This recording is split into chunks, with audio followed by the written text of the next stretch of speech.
بسم الله الرحمن الرحيم نحمده ونصلي ونسلم على رسوله الكريم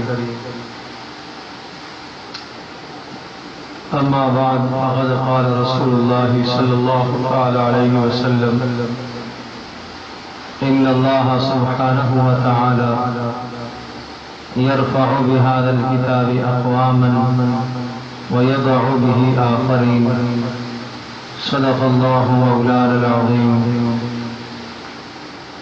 رب اشرح لي صدري ويسر لي أمري واحلل عقدة من لساني يفقهوا قولي اللهم صل على محمد وعلى آل محمد كما صليت على إبراهيم وعلى آل إبراهيم إنك حميد مجيد اللهم بارك على محمد وعلى آل محمد كما باركت على إبراهيم وعلى آل إبراهيم إنك حميد مجيد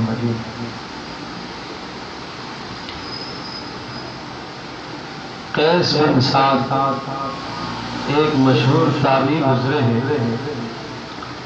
نیک آدمی ہے۔ وہ ایک مرتبہ قرآن مجید کی تلاوت کر رہے تھے اور دوران تلاوت یہ آیت سامنے آئی لقد کان فیہ ذکرکم افلا تعقلون، اس کتاب میں تمہارا بھی ذکر ہے اگر تمہیں سمجھ آئے تو۔ وہ قرآن لے کر بیٹھ گئے کہ اللہ نے کہا کہ اس میں تمہارا ذکر ہے، تو میں دیکھتا ہوں کہ میرا ذکر کہاں۔ شروع سے شروع کیا الف لام میم ذالک الکتاب لا ریب فیہ ھدی للمتقین۔ متقی کون ہے؟ یؤمنون بالغیب، ایمان رکھتے ہو غیب پر، نمازوں کو قائم کرتے ہو، جو اللہ نے دیا ہے اس کو خرچ کرتے ہو، گزشتہ کتابوں پر ایمان رکھتے ہو، آخرت پر یقین رکھتے ہو، یہی ہے کامیاب، یہی ہے 100% ہدایت پر۔ تو کہنے لگے یہ تو بہت بلند لوگ ہیں، میں تو ان میں نہیں، میں ان میں نہیں۔ فإن الذين كفروا سواء عليهم أأنذرتهم أم لم تنذرهم لا يؤمنون ختم الله على قلوبهم وعلى سمعهم وعلى أبصارهم غشاوة۔ جنہوں نے کفر کیا اللہ نے ان کے دلوں پر مہر لگائی ہے۔ کہنے لگے اللہ پاک میری پناہ، اللہ پاک میری حفاظت فرمائے ایسے لوگوں سے، میرا ذکر ان میں بھی نہیں ہے۔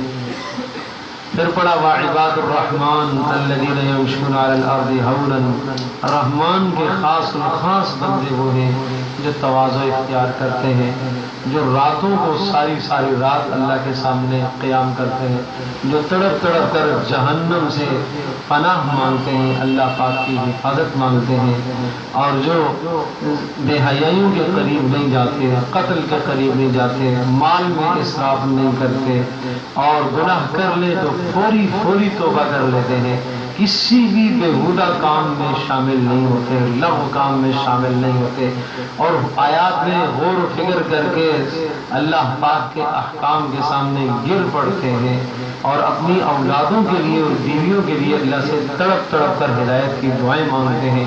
کہنے لگے نہیں یہ بھی میرا ذکر نہیں ہے، یہ بھی بہت بلند لوگ ہیں۔ پھر یہ آیت پڑھی سورہ انفال کی انما المؤمنون الذین اذا ذکر اللہ، ایماندار وہ ہیں جب اللہ کا ذکر ہو تو ان کے دل کام سے اللہ کے خوف سے کانپ اٹھتے ہیں، اور قرآن سن کر پڑھ کر ان کے ایمان میں اضافہ ہوتا ہے، وہ اللہ ہی پر بھروسہ رکھتے ہیں، اللہ کا دیا ہوا خرچ کرتے ہیں، نماز کی پابندی کرتے ہیں۔ اولئک المؤمنون حقا، یہ پکے ٹھکے مومن ہیں۔ فرمایا نہیں میرا ذکر یہ بھی نہیں ہے، یہ بھی بہت بلند لوگ ہیں۔ پھر اسی طرح سے اور آیات دیکھتے چلے گئے، جب یہ باتیں آئی کہ وَيُؤْثِرُونَ عَلَىٰ أَنفُسِهِمْ وَلَوْ كَانَ بِهِمْ خَصَاصَةٌ، کہ دوسروں کو اپنے اوپر ترجیح دیتے ہیں، اپنی ضرورت کو چھوڑ کر دوسروں کی ضرورت کو پورا کرتے ہیں۔ کہتے ہیں یہ بھی بہت بڑی خوبی ہے، میرا ذکر یہ بھی ان میں بھی نہیں ہے۔ اس طرح سے پتہ نہیں کتنی آیات پڑھتے گئے ایک مرور اسی طرح سے پورے قرآن کا کیا اپنا ذکر تلاش کرنے کے لیے۔ پھر دوسرے مرور پر آئے، دوسری بار قرآن کو پھر شروع سے آخر تک اس طرح سے پڑھتے گئے۔ تو سورہ توبہ کی اس آیت پر آئے وآخرون اعترفوا بذنوبہم خلطوا عملا صالحا خلطوا وآخر سیئا وآخرون اعترفوا بذنوبہم، کچھ ایسے لوگ ہیں اللہ کے بندے ایسے بھی ہیں جو اپنے گناہوں کا اعتراف کرتے ہیں اور جن کی زندگیوں کے اندر نیک اعمال بھی ہیں اور کچھ گناہ بھی ہیں۔ کہنے لگے بس یہ ہے میرا ذکر، یہ ہے میرا تذکرہ کہ جن کی زندگیوں میں کچھ گناہ بھی ہیں اور کچھ نیک اعمال بھی ہیں، لیکن گناہوں پر توبہ کرتے ہیں۔ تو کہنے لگے بس میں یہاں ہی ہوں، میں یہاں موجود ہوں، میرا یہ ذکر ہے۔ تو میرے عزیز دوستوں اور بزرگوں، شاید ہمارا ذکر بھی ادھر ہی ہو، ہم ان بلند صفات کے مالک کو نہیں جو شروع میں ذکر ہوئی ہے، جو سورہ فرقان میں ذکر ہوئی ہے، جو سورۃ الانفال کے شروع میں ہوئی ہے، وہ بلند والا خوبیاں ہمارے اندر تو نہیں ہے، لیکن اتنا ضرور ہے کہ ہماری زندگیوں میں نیک اعمال بھی ہیں اور گناہ بھی ہیں۔ اب کیا کرنا ہے؟ اللہ سے معافی مانگ کر ان گناہوں کو صاف کرانا ہے، اللہ سے معافی مانگ کر ان گناہوں کو دھلوانا ہے اور اللہ پاک سے معافی مانگ کر اپنی نیکیوں کو غالب کرنا ہے، گناہوں کو کم رکھنا ہے۔ قیامت کے دن جب ترازو میں تلنے کی بات آئے فَأَمَّا مَنْ ثَقُلَتْ مَوَازِينُهُ فَهُوَ فِي عِيشَةٍ رَاضِيَةٍ، تو ہمارے نامہ عمل نیکیوں کا پلڑا وہ بھاری پڑ جائے تو ہم کامیاب ہو جائیں۔ ہم 100% نہیں لا سکتے، ہمیں اللہ پاک نے اتنا بتایا بس اپنے نیک اعمال کو جھکا لینا۔ اور میں یہ اکثر بات کیا کرتا ہوں کہ نیک عمل کا جھک جانے کا مطلب یہ ہوا کہ اگر ایک طرف 51 کا عدد ہے، ایک طرف 49 کا عدد ہے، اگر 51 ہماری نیکیاں ہیں، 49 ہمارے گناہ ہیں، تو امید ہے کہ نیکی کا پلڑا جھک جائے گا۔ اور دنیا میں بھی ہم دیکھتے ہیں ذرا سا ادھر کر دو تو جھک جاتا ہے۔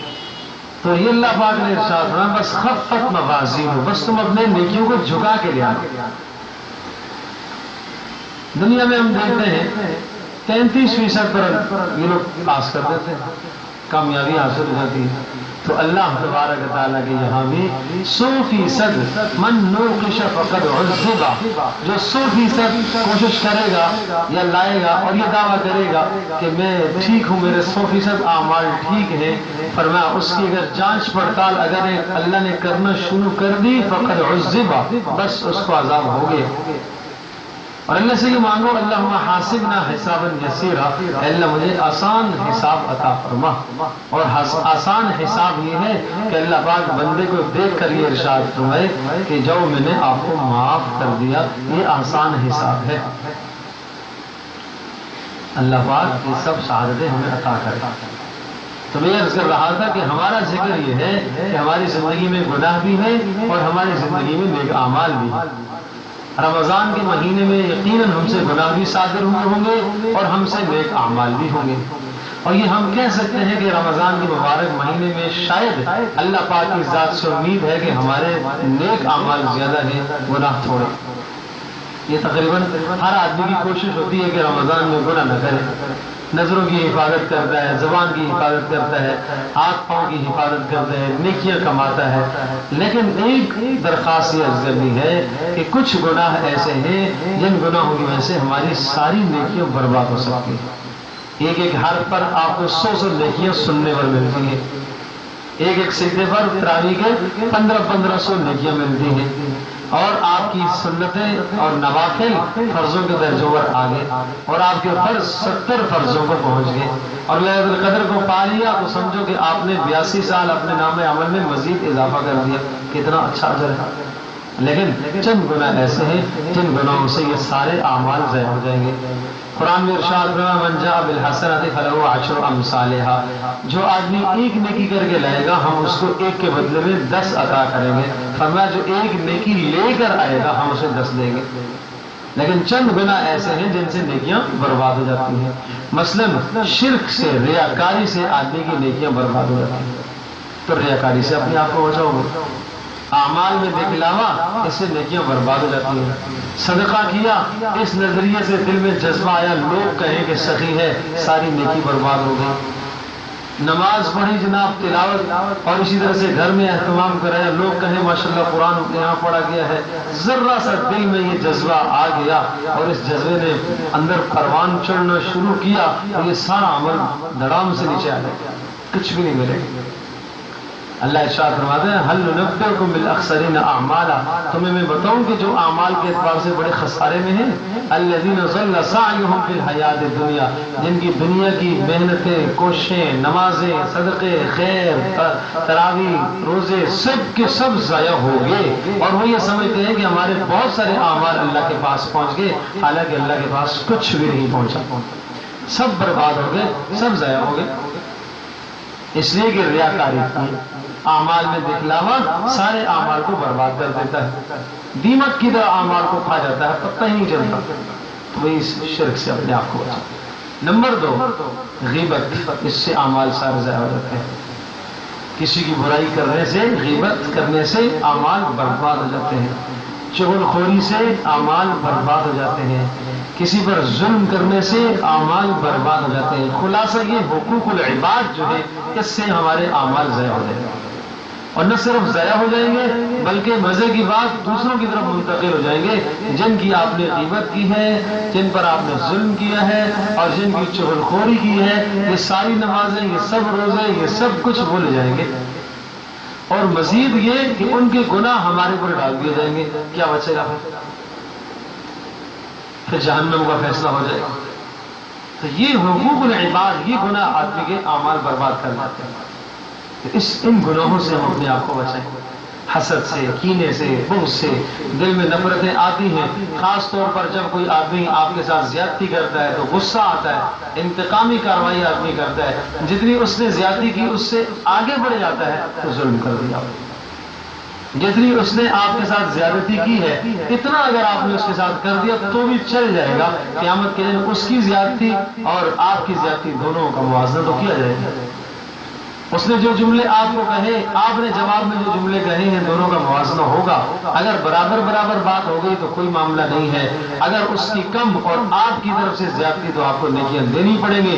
عبداللہ بن مسعود رضی اللہ تعالیٰ عنہ کو آپ علیہ السلام نے یہی سبق سمجھایا، کہا عبداللہ اگر تم اس کو مارو گے، اس کو پیٹو گے، زیادتی کرو گے اس کے ساتھ تو قیامت کے دن اس کی نافرمانی، یہ غلام تھا، کہا اس کی جو تمہاری نافرمانی ہے اس کا اور تمہاری مار اور زیادتی اور ڈانٹ ڈپٹ کا موازنہ کیا جائے گا، اگر برابر ہو گئی تو اچھی بات، اور اگر اس کی نافرمانی زیادہ، تمہاری ڈانٹ کم پڑ گئی تو پھر بھی تم فائدے میں ہو، اور اگر اس کی نافرمانی تھوڑی اور تمہاری ڈانٹ ڈپٹ زیادہ ہو گئی تو تمہیں نیکیاں دینی پڑیں گی، تمہیں نیکیاں دینی پڑیں گی، اس کے گناہ تمہیں لینے پڑیں گے، تو اس وقت کیا ہوگا؟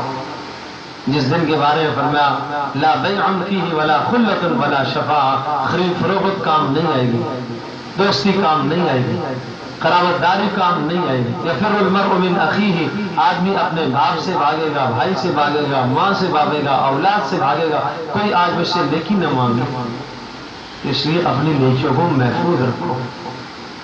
بس اتنی درخواست ہے کہ جو نیکیاں کمائی ہیں یا جو ابھی باقی ایام میں ہم کمائیں گے، ان نیکیوں کو پورا سال محفوظ رکھنا ہے، اور یاد رکھیے گا انہی نیکیوں کے اوپر دار و مدار ہے پورے سال کا، یہ نیکیوں کا انبار اور ذخیرہ ہے، پورے سال کی بندگی کا دار و مدار ان نیکیوں پر ہے۔ ایک آدمی نہا کے صاف ستھرے کپڑے پہن کر نکلتا ہے اور خوب خوشبو لگاتا ہے، پھر کیا ہوا؟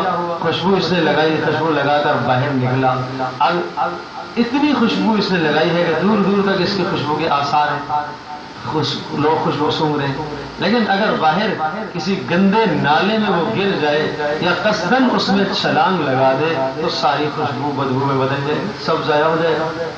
بالکل اسی طرح سے رمضان میں گھروں میں رہ کر راتوں کا قیام کر کے اتنی خوشبوئیں حاصل کی، اتنی نیکیاں کمائی، اگر رمضان کے بعد اسی گندگی میں چلے گئے تو سارا کمایا ہوا برباد ہو جائے گا، سارا سرمایہ برباد ہو جائے گا، پھر جا کے دھو بھی لوگے جب بھی وہ ہاتھ نہیں آئے گا جو برباد ہوا ہے، جو ضائع کیا ہے وہ ہاتھ نہیں آئے گا۔ اس لیے نیکیوں کو سنبھالنا ہے، اللہ پاک کریم ہے، اللہ پاک مہربان ہے، ہم تھوڑی سی محنت کریں گے اللہ پاک اس محنت میں برکت دیتا ہے. من جاہد فإنما یجاہد لنفسہ، جو آدمی محنت کرے گا وہ محنت اپنے لیے کرے گا. اس کی محنت کا اللہ کو کوئی فائدہ نہیں ہے، اس کی محنت کا نبی کو کوئی فائدہ نہیں ہے.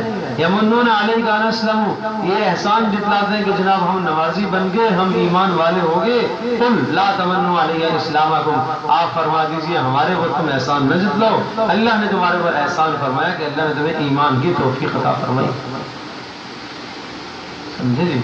اس لیے درخواست ہے جو نیکیاں کمائی ہیں ان نیکیوں کو اپنے پاس محفوظ کرنے کی کوشش کرو، ان نیکیوں کو اپنے پاس سیو رکھنے کی کوشش کرو.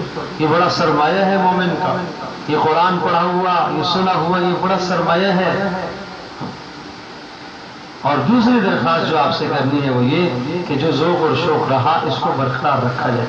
یہ بات اس وقت جتنی جگہوں پر ختم قرآن پر میں گیا ہوں سب جگہ پر میں نے کہی ہے، اور یہاں بھی یہ بات میں عرض کروں گا کہ جتنے دن آپ نے قرآن سنا ہے اگر مزید محنت کر کے ایک قرآن اور اسی جگہ پر ختم ہو جائے تو کتنی اچھی بات ہے. تو مشکل، حافظ صاحب بھی پریشان ہو جائیں گے یہ بات سن کے، بڑی مشکل سے جلدی جلدی ختم کیا. حفاظ بیچارے 15 دن میں 10 دن میں ختم کر کے تھوڑا سا فریش ہونا چاہتے ہیں کہ رمضان ہم فریش گزارے. ارے بھائی دوستو، رمضان فریش ہونے کے لیے ہے ہی نہیں ہے، یہ ہے ہی نہیں. کیوں کمانے کا؟ یہ ہے ہی اپنے آپ کو تھکانے کا، یہ ہے ہی اپنے آپ کو مشقت میں ڈالنے کا. یہ درخواست، اور اس کے لیے میں مثال عرض کیا کرتا ہوں. اگر یہ کہا جائے کہ رمضان کے 29 یا 30 دن میں سے روزانہ رات کو ہر آدمی کو 10-10 ہزار روپیہ ملے گا جناب، 1-1 ہزار ملے گا. چلو 10 تو بہت ہے، اور 10 میں نے اس لیے کہا ہے کہ اللہ پاک کی طرف سے جو اجر ملنے والا ہے نا وہ 10 کروڑ سے بھی زیادہ ہے، اس لیے میں نے 10 کا لفظ کہا ہے. تو پھر مجھے یہ بتاؤ کہ کیا 10 دن میں ختم کر کے چھٹی کر دیں گے؟ یہ کیوں کہہ رہا ہوں کہ جب آپ نے یہاں قرآن کا آغاز کیا تو اللہ کی طرف سے رحمت کے فرشتے کو اترنا شروع ہو. اب اس گھر میں روزانہ آتے، اب جب کل آئیں گے اسی ٹائم اتریں گے نہیں پائیں گے. وہ کہاں گے بھائی؟ وہ تو بازار میں چلے گئے. اچھا چلو جانے دو بھائی. وہ آئیں گے مسافہ کرنے کے لیے، وہ آئیں گے آپ کی نیکیاں لکھنے کے لیے، وہ آئیں گے آپ کے اعمال لکھنے کے لیے، وہ اس گھر کا آسمانوں میں تذکرہ کریں گے، اور یہاں کچھ بھی نہیں ہو رہا ہے. یہاں سب اطمینان سے بیٹھے ہوئے ہم نے تو پڑھ لی ہے. ابھی اللہ ماشاء اللہ اس کے بعد تراویح بھی بہت ساروں کی چھوٹ جاتی ہے بیچاروں کی، خوش کے کاروبار کے چکر میں تراویح چھوٹ جاتی ہے. کیا کریں بھائی، کمائی کا زمانہ ہے، کمائی کے یہی دن ہے. نہ میرے دوستوں بزرگوں، میں یہی درخواست کرتا ہوں کہ یہ کمائی کے دن نہیں ہے، یہ نیکیوں کی کمائی کے دن ہے، یہ مالوں کی کمائی کے دن نہیں. اللہ پاک غنی ہے، اللہ غنا دے گا. تو تم آزما کے دیکھو بھائی. یہ اللہ کی ذات پر کیا ان لوگوں کے ایمان تھے، ہمارے ایمان ہی نہیں ہے نا. اللہ کے نبی نے کہا کہ مومن کا رزق بڑھا دیا جاتا ہے، پھر بھی مومن کہتا ہے نہیں مجھے ذرا زیادہ محنت کرنی. بڑھا دینے کا مطلب یہ ہے کہ اگر 8 گھنٹے کام کرتا تھا تو 4 گھنٹے کام کرے گا تو دگنا ہو گیا نا. 4 گھنٹوں میں وہ کام پورا ہو گیا. لیکن اس بات پر ایمان ہی نہیں ہے، یقین نہیں. ادھر موسیٰ علیہ السلام کی ماں کو اللہ پاک نے کہا کہ موسیٰ علیہ السلام کو صندوقچے میں ڈال دینا اور سمندر میں ڈال دو اور میں تمہارے پاس اس کو واپس لوٹاؤں گا. اتنا یقین ہے، اتنا یقین ہے. تصور تو کرو اپنے بچے کو صندوقچے میں پیک کر کے ایک تو دم گڑ جائے گا، مر جائے گا. نہ وہاں کوئی ساتھ فیڈر دیا ہے، نہ کوئی دودھ ہے، نہ کوئی بوتل ہے، نہ کوئی پانی ہے، نہ کچھ ہے. ڈال دو بھائی، ڈالنا بھی سمندر میں ہے. سب ہلاکت جائے گا کہاں؟ سیدھا فرعون کے محل. لیکن اللہ کی ذات پر بھروسہ اور یقین ہے. پھر اس ماں کے یقین کے بعد پھر موسیٰ علیہ السلام کا یقین دیکھیے. اللہ کہہ رہا ہے سمندر پر لاٹھی مار میں راستے نکالتا ہوں. سمندر پر لاٹھی مارنے سے کہاں راستے نکلتے؟ کہا جاتا پیچھے فرعون کو مارو تو سمجھ میں آتا کہ شاید اس کے سر پر لاٹھی پڑے گی تو شاید مر جائے. پتھر پر لاٹھی مارو میں یہاں سے پانی نکالوں گا. یقین دیکھو اللہ کی ذات پر. اللہ پاک یہ یقین ہمیں عطا فرمائے. ہاں سبحان اللہ سبحان اللہ. عیسیٰ علیہ السلام کی اماں، ان کا تذکرہ اللہ نے قرآن میں کیا کہ ہم آپ کو بیٹا دینا چاہتے ہیں. اللہ تو بیٹا تو دے گا، شادی تو ہوئی نہیں. کہا ہم اسی طرح سے دیں گے. یا اللہ بدنامی ہوگی، لوگ کیا کہیں گے، کہاں سے لے کے آئی ہے؟ اللہ کہہ رہا ہے میں حفاظت کروں گا، صفائی کرنا میرا کام ہے، دینا جب میرا کام ہے صفائی بھی میں ہی دوں گا۔ دیکھو تو صحیح کیا یقین تھا۔ لے کے آئی جب بچے کو، عیسیٰ علیہ السلام کو قوم کے سامنے، تو قوم دیکھ کے تو بکے بکے ہو گئے، یہ کیا بھائی کہاں سے آ گیا؟ ماں کان ابوک امرأ سوء وما کانت امک بغیہ، باپ بھی آپ کا ایسا نہیں تھا، ماں بھی آپ کی ایسی نہیں تھی، پر مریم یہ کہاں سے آ گیا؟ کہنے لگی، اشارہ کیا، انی نذرت للرحمن صوما، میں نے آج روزہ، چپ کر روزہ تھا، چپ کر روزہ، مریم تو چپ کر روزہ رکھ لے، تمہیں بولنا نہیں ہے۔ من صمت النجا، جو خاموشی اختیار کرتا ہے، اللہ کے نبی کہہ رہے ہیں وہ نجات پاتا ہے۔ تو اماں مریم نے خاموشی اختیار کی، اللہ نے نجات دی۔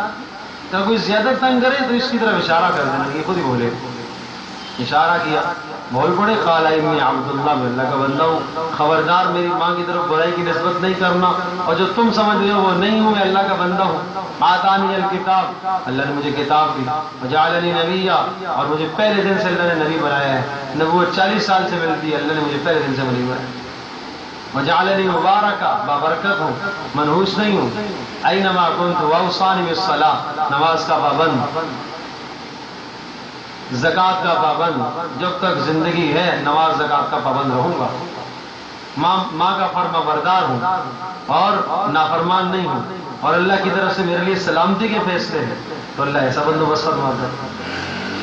تو کاش کہ رسول پاک صلی اللہ علیہ وسلم کے اس ارشاد پر ایمان ہو جائے کہ مومن کا رزق بڑھا دیا جاتا ہے، اور رمضان میں ہم سمجھے کہ ہمارا رزق بڑھ گیا ہے، پھر ہمیں عبادت میں آنا چاہیے۔ اس لیے درخواست ہے بھائی، اس طرح سے ایک قرآن مکمل کیا ہے، ایک اور کر لو۔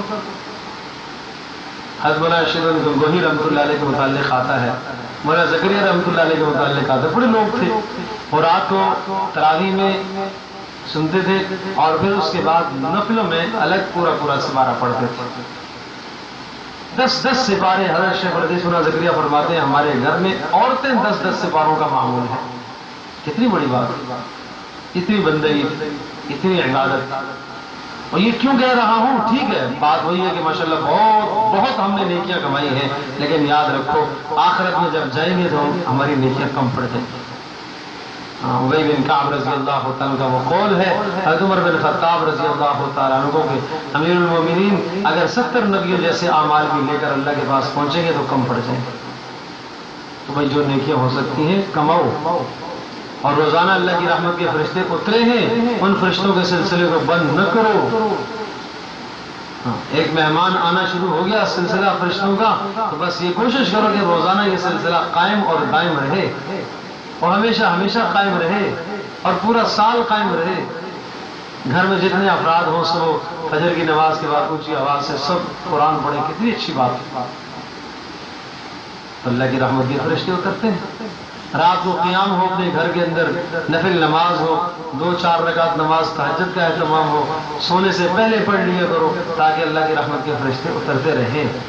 اللہ پاک ہم سب کے لیے عمل کرنا آسان فرمائے۔ الحمدللہ رب العالمین، عدد خلقہ ورضا نفسہ وزینۃ عرشہ ومداد کلماتہ، اللہم احسن عاقبتنا فی الامور کلها واجرنا من خزي الدنيا وعذاب الآخرة، اللہم انا نعوذ بک من الفتن ما ظهر منها وما بطن، ربنا لا تجعلنا فتنة للقوم الظالمين ونجنا برحمتك من القوم الكافرين۔ اے اللہ ہم سب کے گناہوں کو معاف فرما، اے اللہ ہم سب کا بیٹھنا اپنی بارگاہ میں قبول فرما، اے اللہ ہم سب کے صغیر کبیر گناہوں کو معاف فرما، اے اللہ یہ قیام اپنی بارگاہ میں قبول فرما، اے اللہ یہ قرآن کا سننا سنانا پڑھنا پڑھانا اپنی بارگاہ میں قبول فرما، اے اللہ اس میں جو غلطیاں ہو گئی ہیں اپنے فضل و کرم سے معاف فرما، اے اللہ درگزر والا معاملہ فرما، اے اللہ جس طرح سے جس ذوق اور شوق کے ساتھ انہوں نے سنایا ہے، اے اللہ اس سلسلے کو آگے بھی جاری رکھنے کی توفیق نصیب فرما، اے اللہ عمل کرنے کی توفیق نصیب فرما، اے اللہ خاتمہ بالایمان فرما، اے اللہ خاتمہ بالایمان فرما، اے اللہ جو ہمارے اعمال ٹوٹے پھوٹے ہیں اپنی بارگاہ میں قبول فرما، اے اللہ اخلاص سے مالا مال فرما، اے اللہ کسی قسم کی کمی ہو گئی ہے اپنے فضل و کرم سے معاف فرما، اے ارحم الراحمین ہم سب کے ساتھ درگزر اور عافیت اور کرم اور احسان والا معاملہ فرما۔ اللہ ہمارے صغیر کبیر گناہوں کو معاف فرما، ہم سب کے والدین کے گناہوں کو معاف فرما، ہم سب کے گھر والوں کے گناہوں کو معاف فرما، اللہ پوری امت مسلموں کے گناہوں کو معاف فرما۔ یا ارحم الراحمین، جو پریشان حال ان کی پریشانیاں دور فرما، مقروضوں کے قرضوں کو ادا فرما، اے اللہ بے اولادوں کو نیک و صالح اولاد نصیب فرما، اے اللہ جن کے ہاں اولادیں ہیں ان کو نیک و فرما بردار بنا، اے اللہ اولادوں کی طرف سے جو پریشانیاں ہیں، رشتوں کے مسائل ہیں، اپنے فضل و کرم سے اے اللہ آسانیاں پیدا فرما، اے اللہ جو ہمارے عزیز ایمان کی حالت میں دنیا سے رخصت ہو گئے ان سب کی قبروں کو منور فرما، اے اللہ سب کی قبروں کو منور فرما، اے ارحم الراحمین، اے ارحم الراحمین، اس مبارک مہینے کی رحمتوں سے ہم سب کو مالا مال فرما۔ اللہ جتنے دن گزر گئے اے اللہ ہم نے حق ادا نہیں کیا، اے اللہ یہ جرم تو ہم سب کو معاف فرما، اے اللہ جو دن باقی رہ گئے ہیں اے اللہ ان دنوں میں حق ادا کرنے کی توفیق نصیب فرما، اے اللہ رمضان میں اعتکاف کی توفیق نصیب فرما، اے اللہ گھروں میں خواتین کو اعتکاف کی توفیق نصیب فرما، اے اللہ مرد حضرات کو مسجد میں اعتکاف کی توفیق نصیب فرما، اے ارحم الراحمین، اے اللہ دن رات اے اللہ قرآن کے ساتھ لگاؤ اور محبت نصیب فرما، اے اللہ تلاوت کی توفیق نصیب فرما، اے اللہ اس کو حکم بنا کر زندگی گزارنے کی توفیق نصیب فرما، اس کو رہبر بنا کر زندگی گزارنے کی توفیق نصیب فرما، اے اللہ اس پر عمل کرنے کی توفیق نصیب فرما، اے اللہ بار بار پڑھنے کی توفیق نصیب فرما، غور و فکر اور تدبر کی توفیق نصیب فرما، اے اللہ جو اس کے تقاضے ہیں ان پر ہمیں چلنے کی توفیق نصیب فرما، اے ارحم الراحمین جہنم کے عذاب سے ہم سب کی حفاظت فرما، اے اللہ جنت الفردوس میں ہم سب کا داخلہ فرما، اے اللہ جنت الفردوس میں ہم سب کا داخلہ فرما، اے اللہ اس مبارک مہینے میں ہم سب کو جہنم سے آزاد فرما، ہم سب کے والدین کو آزاد فرما، ہم سب کی اولادوں کو آزاد فرما، گھر والوں کو آزاد فرما، اے اللہ ہم سب کو جہنم سے آزاد فرما، اے اللہ ہمارے گناہوں کو نیکیوں میں تبدیل فرما، اے اللہ ہمارے گناہوں کو نیکیوں میں تبدیل فرما، اے اللہ قرآن میں جو ایمان والوں کی صفات میں بیان فرمائی ہے اے اللہ وہ صفات ہمیں اپنانے کی توفیق نصیب فرما، اے اللہ وہ صفات ہمارے اندر پیدا فرما، اے اللہ جس طرح سے ہم نے اس مبارک مہینے میں آنکھوں پر زبانوں پر کانوں پر پابندی لگا رکھی ہے اے اللہ رمضان کے بعد بھی اس پابندی کو برقرار رکھنے کی توفیق نصیب فرما، اللہ ہماری آنکھوں کو گناہوں سے محفوظ فرما، ہمارے ہاتھوں کو گناہوں سے محفوظ فرما، ہماری زبانوں کو گناہوں سے محفوظ فرما، ہمارے پیروں کو گناہوں سے محفوظ فرما، دل و دماغ کو ہمارے گناہوں سے محفوظ فرما، اے ارحم الراحمین ان تمام اعضاء سے نیک اعمال کرنے کی توفیق نصیب فرما، اے اللہ نبی پاک صلی اللہ علیہ وسلم نے جو آپ سے خیریں مانگی ہیں اے اللہ اس میں ہم سب کو اللہ حصہ نصیب فرما، اے اللہ جن شرور سے پناہ چاہی ہے ان تمام شرور اور برائیوں سے ہم سب کی حفاظت فرما، وصلی اللہ تعالی علی خیر خلق محمد۔